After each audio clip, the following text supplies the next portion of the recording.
Dwarka sector 14 Vegas mall के निकट Ramlila ground के श्री सनातन रामलीला मंच पर अतिथियों का हुआ जोरदार स्वागत।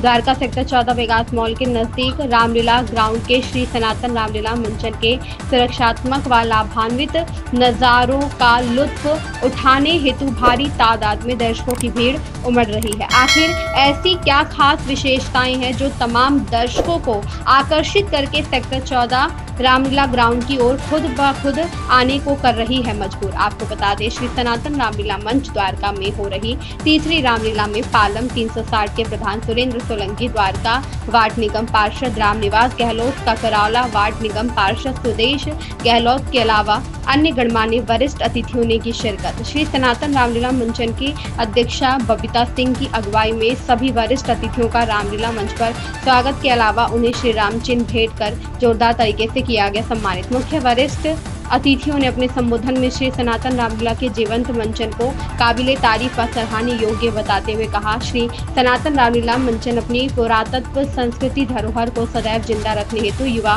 पीढ़ी को धार्मिक संस्कारों से जोड़ने रखने का एक बढ़िया उचित स्तर का मनभावन मंच बन गया है। अध्यक्षा बबीता सिंह व उनकी समस्त टीम की सकारात्मक कार्यशैली को मुख्य तौर पर बधाई का पात्र बताया। उन्होंने सभी सनातनी दर्शकों से सेक्टर 14 की श्री सनातन रामलीला मंच में बढ़ चढ़कर हिस्सा लेने की अपील करते हुए आगे क्या कुछ कहा सुनते हैं। इसी के साथ हम आपको श्री सनातन रामलीला मंचन के लाभान्वित मनोरंजक नज़ारे से रूबरू करवाते हैं। रेड 100 न्यूज़ नेटवर्क के लिए दिल्ली से मारिदास की रिपोर्ट। पिछले 3 साल से हर वर्ष मैं यहाँ पर आ रहा हूँ और मैं समस्त सनातन रामलीला कमेटी जो हमारी अध्यक्ष हैं बबीता सिंह जी और इनकी पूरी कार्यकारिणी को बधाई देना चाहता हूँ। एक अच्छा कार्यक्रम और जिस तरीके से आज के इस कलयुग के दौर में भी कहीं ना कहीं हम सनातन संस्कृति को बचाए हुए हैं और इस रामलीला के मंचन को जिस तरीके से बढ़ावा मिलता जा रहा है, तो ये कहीं ना कहीं एक अच्छी पहल है और हर लोगों को होनी चाहिए। और साथ ही साथ नौजवान पीढ़ियों के लिए संदेश है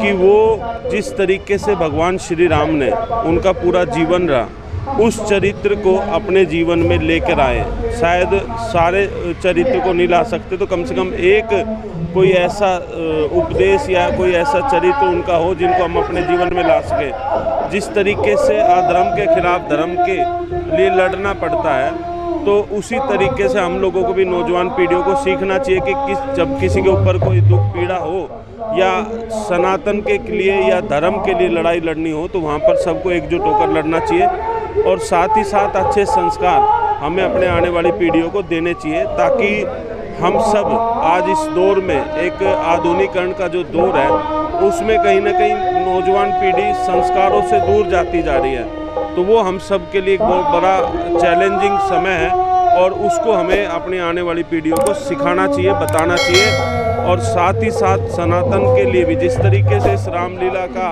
पूरा नाम ही सनातन रामलीला मंच है, तो ये कहीं ना कहीं यहाँ पर देखने को मिलता जो द्वारका की अलग रामलीलाओं से अलग बनाती है। और मैं अपने सभी आप लोगों के दर्शकों को भी अनुरोध करूँगा कि हमें यहाँ पर आकर इस रामलीला का लुत्फ उठाना चाहिए।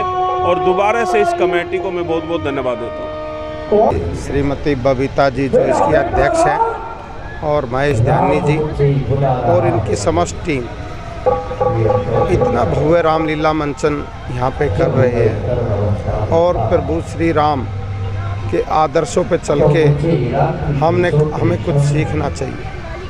और हमारे युवा बच्चे हम भी छोटे छोटे होते थे तो हम भी राम की लीला देखने के लिए उस टाइम तो सर्दी इतनी होती थी, खेस ओढ़ के जाते थे, खेस लेके जाते थे और सर्दियाँ बहुत होती थी। तो ऐसे ही बच्चे आजकल जो छोटे छोटे बच्चे आते हैं, हमें भी ऐसा लगता है कि हम भी पहले छोटे छोटे थे तब ऐसे ही आते थे रामलीला देखने के। ये भव्य रामलीला मंचन और भव्य मेले का जो आयोजन किया है श्रीमती बबीता जी ने, महेश ध्यानी जी ने, मधु पांडे जी, संजय जी, सभी ने मिलकर बहुत ही शानदार, बहुत ही सुंदर ये भव्य मेला और रामलीला मंचन हो रही है।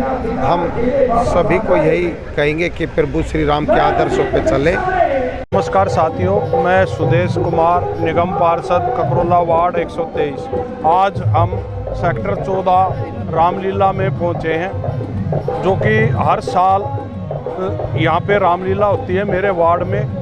तो आज जो रामलीला ये कमेटी करा रही है, तो मैं इनको भी धन्यवाद देता हूँ, क्योंकि ये हर साल इतनी मेहनत करते हैं। तो मैं इनको भी धन्यवाद देता हूँ। और रामलीला एक बहुत ज़रूरी क्यों है, इसलिए है कि एक भगवान का प्रचार भी होता है। हम 10 दिन जो रामलीला देखते हैं, तो इसमें हम राम जी को और इनको याद करते हैं। रामलीला जो कि लोगों को जागरूक करने के लिए रामलीला का आयोजन होता है। तो हमारे हिंदू धर्म में रामलीला का बहुत बड़ा महत्व है, इसलिए ये 10 दिन रामलीला का आयोजन किया जाता है। और मैं फिर से जो कमेटी है इनको बहुत बधाई देता हूँ। ये हर समय बुला के जो हमारे को सम्मान देते हैं और इतना अच्छा आयोजन करते हैं, इसके लिए मैं इनको बहुत बहुत बधाई देता हूँ। धन्यवाद। जय हिंद, जय भारत।